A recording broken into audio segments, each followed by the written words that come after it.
जय श्री कृष्णा, जय श्री राधे। पुरुषोत्तम मास महात्म्य अध्याय 8। सूत जी बोले, हे तपोधन, विष्णु और श्री कृष्ण के संवाद को सुन संतुष्ट मन नारद नारायण से पुनः प्रश्न करने लगे।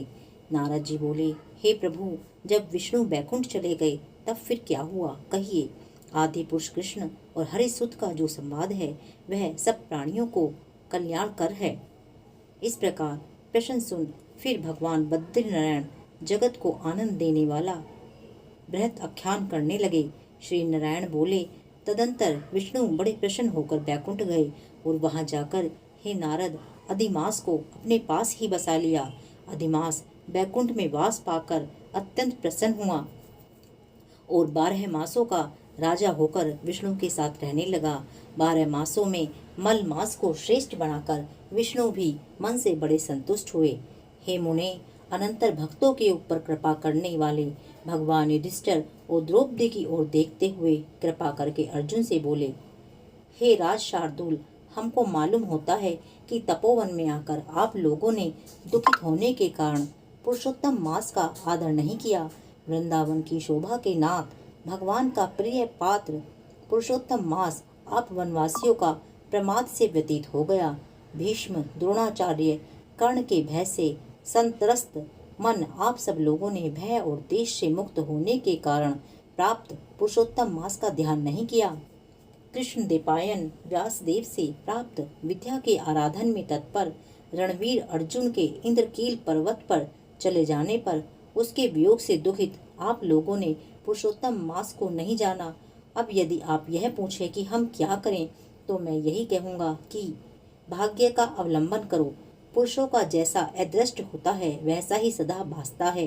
भाग्य से उत्पन्न जो फल है वह अवश्य ही भोगना पड़ता है। सुख, दुख, भय, कुशलता इत्यादि भाग्य अनुसार ही मनुष्य को प्राप्त होते हैं। अतः अदृष्ट पर विश्वास रखने वाले आप लोगों को अदृष्ट पर ही निर्भर रहना चाहिए। अब इसके बाद आप लोगों के दुख का दूसरा कारण और बड़ा आश्चर्यजनक इतिहास के सहित कहता हूँ। हे महाराज, हमारे मुख से कहा हुआ सुनो। श्री कृष्ण बोले, यह भाग्यशालिनी द्रौपदी पूर्व जन्म में बड़ी सुंदरी थी। मेधावी ऋषि के घर में उत्पन्न हुई थी।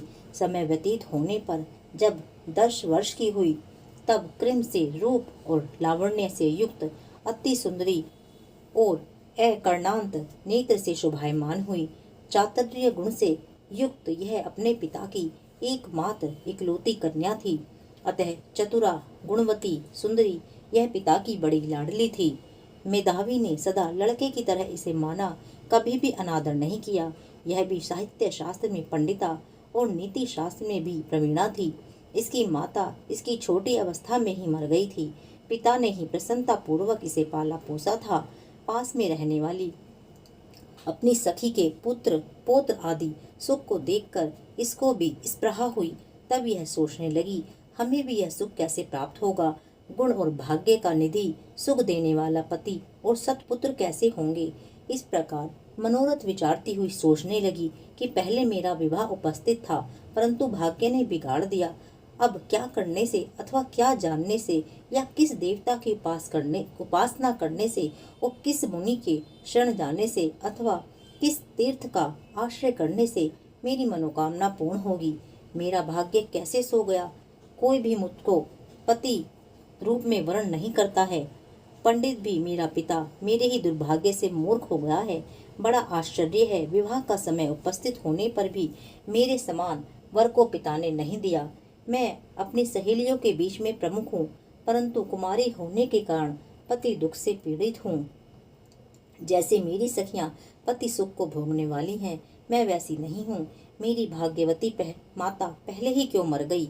इस प्रकार चिंता से व्याकुल कन्या मनोरथ रूप समुद्र के मोह रूप जाल में निमग्न शोक मोह रूप लहरों से पीड़ित हो गई।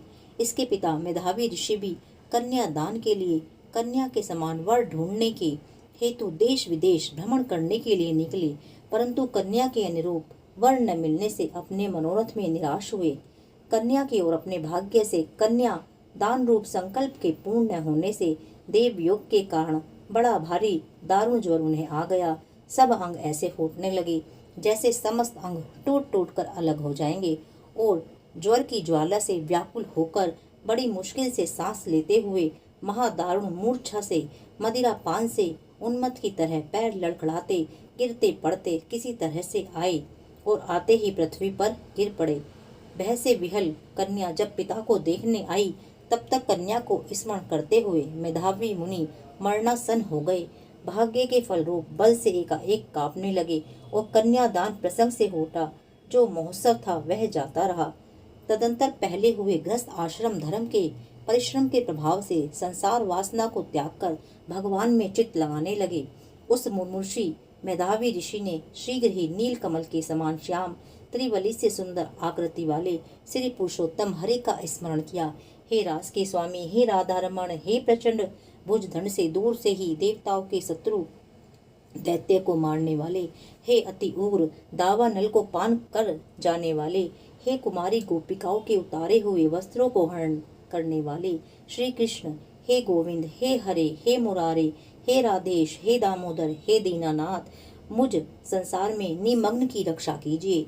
इंद्रियों के ईश्वर आपको प्रणाम है। इस प्रकार मेधावी के वचनों को दूर से ही सुनकर श्री भगवान के दूत चटपट मुकुंद लोक से आए और उस मरे हुए मुनि को हाथ से पकड़कर ईश्वर के चरण कमलों में ले गए। इस प्रकार अपने पिता के प्राणों को निकलता देख वह कन्या हाहाकार करके रोने लगी और पिता के शरीर को अपनी गोद में रखकर अति दुख से विलाप करने लगी। चील पक्षी की तरह बहुत देर तक विलाप करके अत्यंत दुख से विहल हुई और पिता को जीवित की तरह समझकर बोली, हाय हाय, हे पिता, हे कृपा सिंधे, हे अपनी कन्या को सुख देने वाले, मुझे आज किसके पास छोड़कर आप बैकुंठ सुधारे हैं। हे तात, पितरहीन मेरी कौन रक्षा करेगा। आज मेरे भाई बंधु माता आदि कोई भी नहीं है। हे तात, मेरे भोजन के मेरे वस्त्र की चिंता कौन करेगा। कैसे मैं रहूंगी इस शून्य वेद ध्वनि रहित निर्जन वन की तरह आपके घर में। हे मुनि श्रेष्ठ, अब मैं मर जाऊंगी, ऐसे जीने में क्या रखा है। हे कन्या में प्रेम रखने वाले पिता, हे तात, विवाह विधि बिना किए ही आप कहाँ चले गए। हे तपोनिधे, अब यहाँ आइए और अमृत के समान मधुर भाषण कीजिए। क्यों आप चुप हो गए। हे तात, बहुत देर से आप सोए हुए हैं, अब जागिए। ऐसा कहकर आंसू बहाती हुई घड़ी घड़ी कन्या विलाप करने लगी और पिता के मरने से दुखी हुई आरता चील पक्षी की तरह मुक्त कंठ से रोने लगी। उस लड़की का रोदन सुन उस वन में रहने वाले ब्राह्मण आपस में कहने लगे कि इस तपोवन में अत्यंत करुण शब्द से कौन रो रहा है।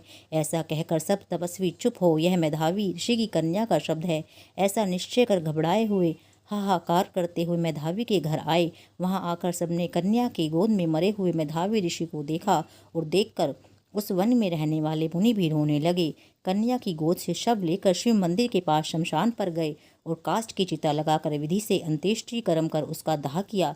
दाह के अनंतर कन्या को समझाकर सब ऋषि अपने आश्रम चले गए। इधर कन्या ने भी धैर्य धारण कर यथाशक्ति क्रिया के लिए द्रव्य खर्च किया। इस प्रकार पिता की मरण क्रिया को करके कन्या इसी तपोवन में निवास करने लगी और पिता के मरण रूप दुख अग्नि से जली हुई रंभा की तरह व्यतीत होती हुई एवं बछड़े के मर जाने से जैसे गो चिल्लाती है और खाती नहीं दुर्बल होती है, वैसे ही यह बाला भी दुखित हुई। 8वां अध्याय समाप्त। जय श्री कृष्णा, जय श्री राधे।